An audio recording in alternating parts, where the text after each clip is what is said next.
Okay. I hear you ask. What are credit scores and why does the investor bros match his car's horsepower? Well, I'm glad you asked. So, in order to understand the basics behind credit scores, you first need to understand the idea of credit. Credit refers to borrowed capital. Usually, a lender will lend a borrower money who is expected to repay the lended money in the future, usually for interest.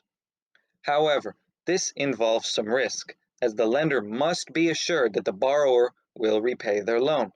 As such, they need a way to measure the trustworthiness of credit borrowers. In comes the credit score.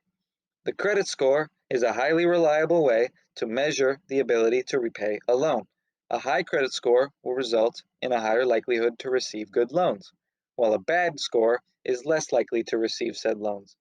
This can help determine your eligibility for mortgages, car payments, credit cards, and other loans.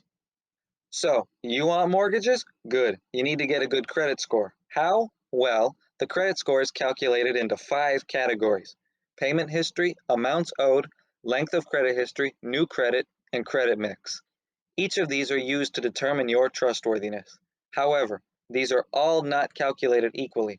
Rather, these take a percentage of your score.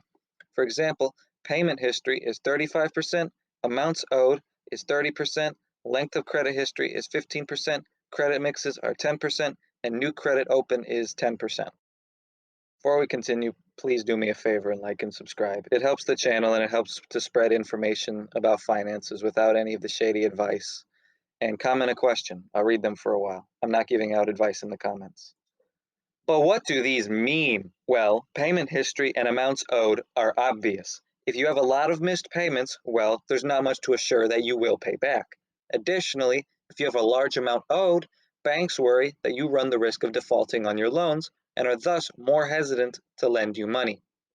Length of credit history has an effect on your credit score since if you have a past of successful credit payments, you are more likely to repay your loan.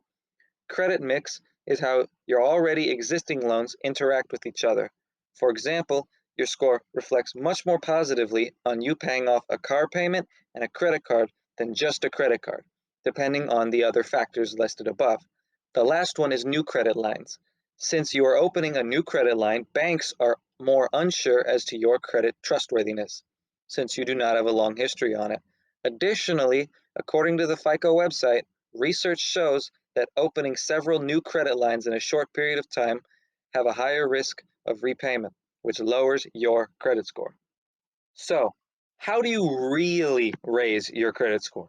Well, it's common sense. Your goal is to make sure you look as good as you can to the bank. If you have a history of missed payments or a lot of debt, the bank will be more hesitant to lend to you. As such, making sure that you make every payment on time and pay off your debts will help your FICO score. Once you have completed those, then you can focus on the other less important aspects of your credit score. So, in summary, credit scores are measures of credit trustworthiness. It stems from the bank's need to be assured that they are not lending money to borrowers who won't repay. The five aspects involved in calculating your credit score are payment history, amounts owed, length of credit history, new credit, and credit mix. These do not share equal importance, as the first two are far more important than the others. However, all of these determine your credit trustworthiness. Thank you for watching. Like, sub, comment a question, stay in school, drink water, and peace.